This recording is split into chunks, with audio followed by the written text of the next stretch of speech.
आज की इस वीडियो में साइंस के उन सभी क्वेश्चन को डिस्कस करेंगे जो कि ग्रुप डी एग्ज़ाम 2018 में पूछे गए थे। दोस्तों, आपको अगर इन सभी क्वेश्चंस का पीडीएफ चाहिए तो आप टेलीग्राम को ज्वाइन कर सकते हैं। लिंक मैंने डिस्क्रिप्शन में दे दिया है। और वहाँ पे टेलीग्राम में ज्वाइन करने के बाद आपको और भी बहुत सारे लगभग 13 से 14 प्रैक्टिस सेट आपको साइंस के मिल जाएंगे। तो ज़रूर टेलीग्राम को ज्वाइन कर लेना। और अगर आपने चैनल को सब्सक्राइब नहीं किया तो प्लीज़ चैनल को भी ज़रूर सब्सक्राइब कर लेना।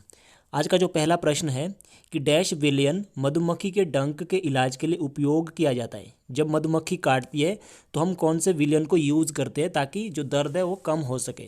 तो इसका जो सही आंसर है वो है बेकिंग सोडा, यानी ऑप्शन 4 इसका राइट आंसर है। आपको पता होना चाहिए जो बेकिंग सोडा है उसका जो रासायनिक सूत्र वो क्या है, सोडियम हाइड्रोजन कार्बोनेट। ये इसे खाने का सोडा भी बोलते हैं।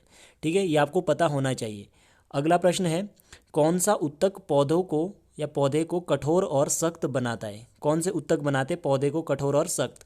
दोस्तों, इसमें जितने भी क्वेश्चन है वो हाई लेवल के क्वेश्चन है, थोड़े मतलब कठिन स्तर के क्वेश्चन मैंने इस वीडियो में लाने की कोशिश की है।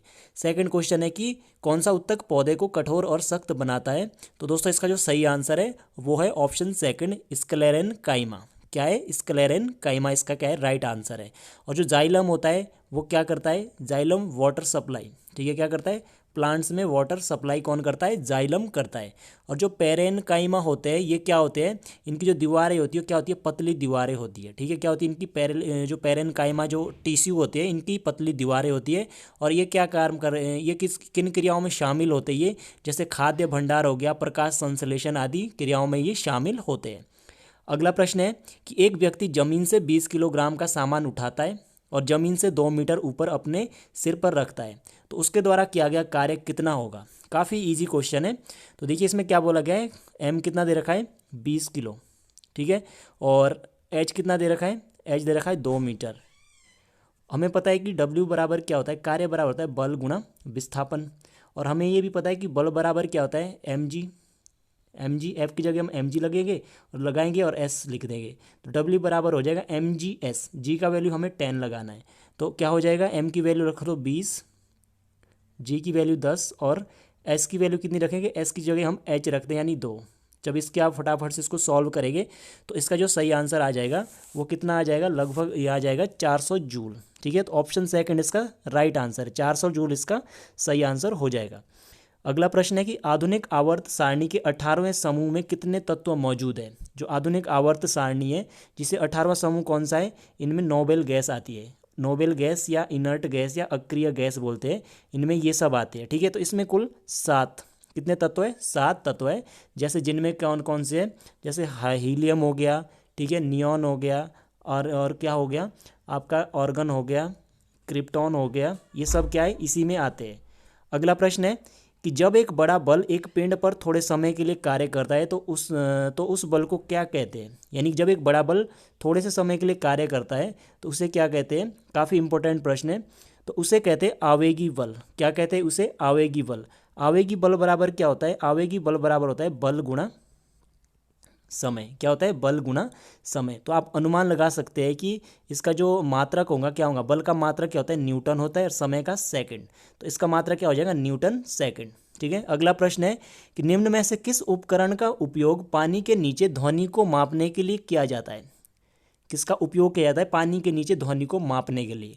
तो दोस्तों, इसका जो सही आंसर है वो है ऑप्शन सेकंड, हाइड्रोफोन। क्या इसका सही आंसर, हाइड्रोफोन।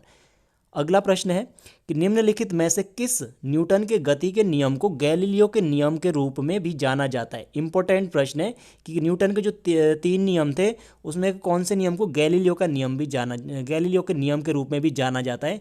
तो इसका सही आंसर है न्यूटन के गति का प्रथम नियम। न्यूटन की गति का प्रथम नियम कहता है कि यदि कोई वस्तु स्थिर है तो स्थिर रहेगी, यदि कोई वस्तु गतिमान है तो गतिमान रहेगी, जब तक उसमें बाह्य बल कार्य नहीं करता। और जो पहला नियम है इसे जड़त्व का नियम भी कहते हैं। ठीक है, जड़त्व का नियम भी कहते हैं। आपको बता देता हूँ जो गैलीलियो थे इन्होंने किसकी खोज की थी, दूरबीन की खोज गैलीलियो ने ही की थी, ये भी आपको पता होना चाहिए। चलिए अगला प्रश्न है कि निम्नलिखित में से कौन सा घनत्व का आयामी सूत्र है।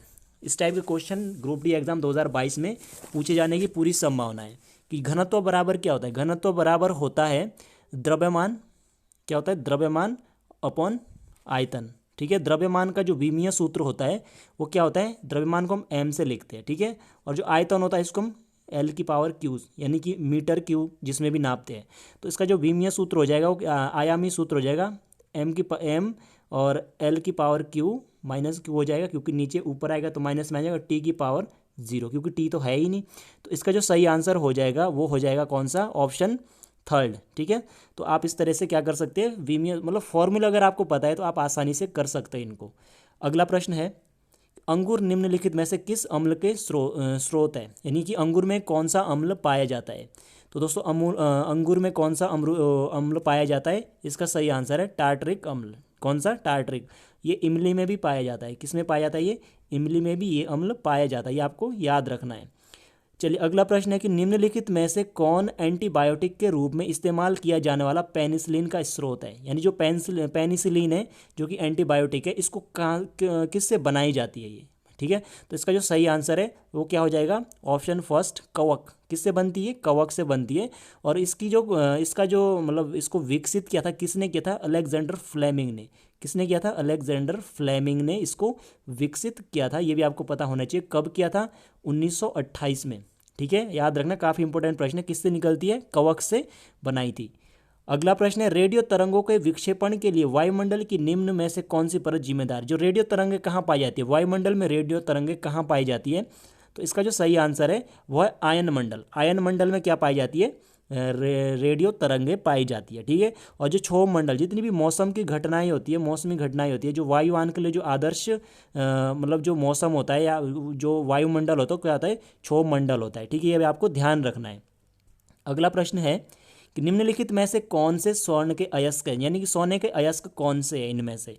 तो इसका जो सही आंसर है, फटाफट से इसका आंसर बताइए कि सोने का जो अयस्क है कौन सा है। तो इसका जो सही आंसर है वो है ऑप्शन फर्स्ट, केलावेराइट। क्या है, सोने का जो गोल्ड है, जो AU है, इसके जो अयस्क है केलावेराइट है, ये भी आपको पता होना चाहिए। और एक दूसरा भी है, क्या हो, सिल्वर नाइट। सिल्वर नाइट भी इसका ही क्या है, अयस्क है, ये भी आपको याद रखना है। और जो दोनों दोस्तों, जो ये कार्नालाइट है, ये किसका है, मैग्नीशियम का है, ये आपको ध्यान रखना है, कार्नालाइट मैग्नीशियम का है। और कैओलिन और ये दोनों है ना, ये किसके, एल्यूमिनियम के, ये भी आपको पता होना चाहिए। अगला प्रश्न है, निम्नलिखित में से किसका उपयोग नाभिकीय विखंडन अभिक्रिया, किसकी बात करें, नाभिकीय विखंडन अभिक्रिया में उत्पन्न अतिरिक्त न्यूट्रॉनों को अवशोषित करने के लिए एक नियंत्रण छड़ के रूप में किया जाता है।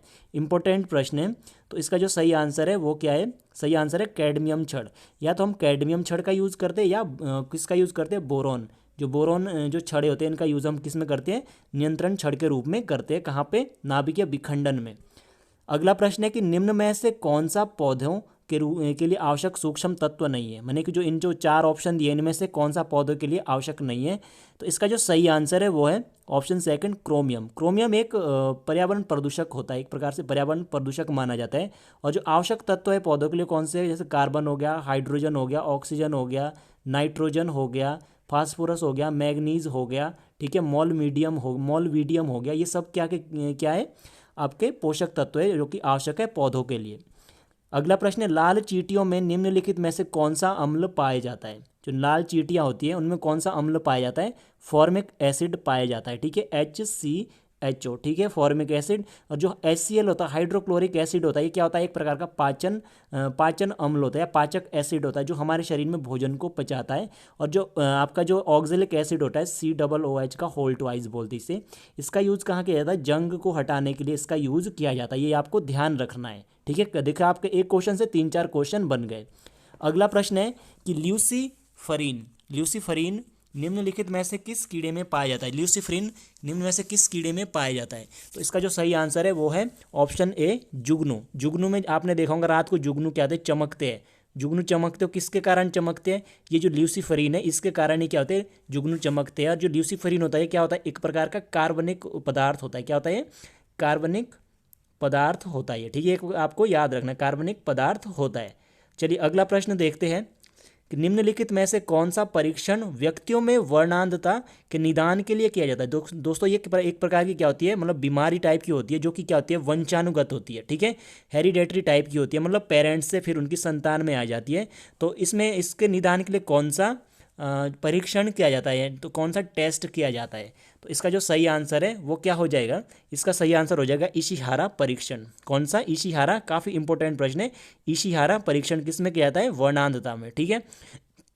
और इसके बाद देखिए दोस्तों, जो ये आपका विडाल परीक्षण है, विडाल परीक्षण किस में किया जाता है? विडाल परीक्षण किया जाता है टाइफाइड बुखार में। टाइफाइड, जब टाइफाइड वगैरह बुखार होते हैं तो उसमें विडाल परीक्षण किया जाता है।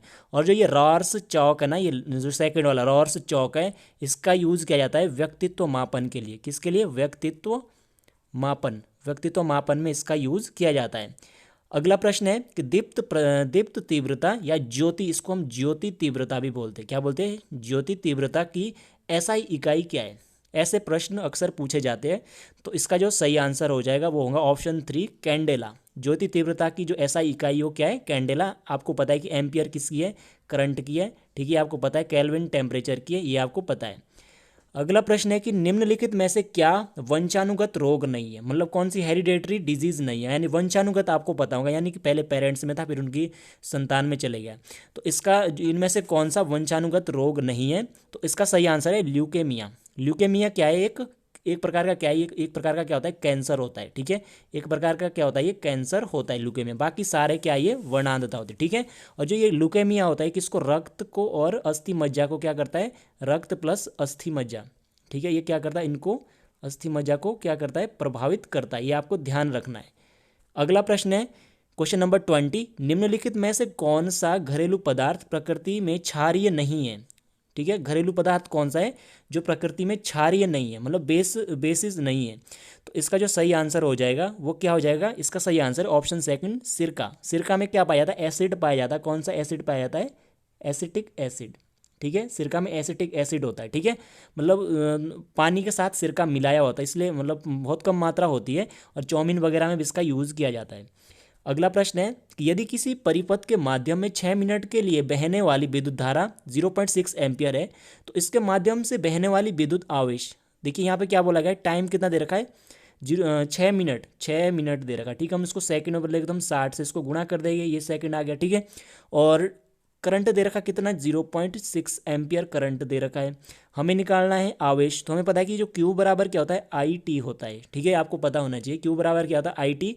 तो हमें आई और टी की गुणा करनी है, यानी कि हम इनकी क्या कर देंगे? हम इन दोनों की गुणा कर देंगे। ठीक है, तो जब आप इनकी गुणा कर देंगे फटाफट से, तो इसका आंसर क्या आ जाएगा? 216 कुलाम। ठीक है, 216 कुलाम, क्योंकि आवेश को हम कुलाम में मेजर करते हैं। ठीक है, तो ऑप्शन सेकंड इसका क्या हो जाएगा? सही आंसर हो जाएगा।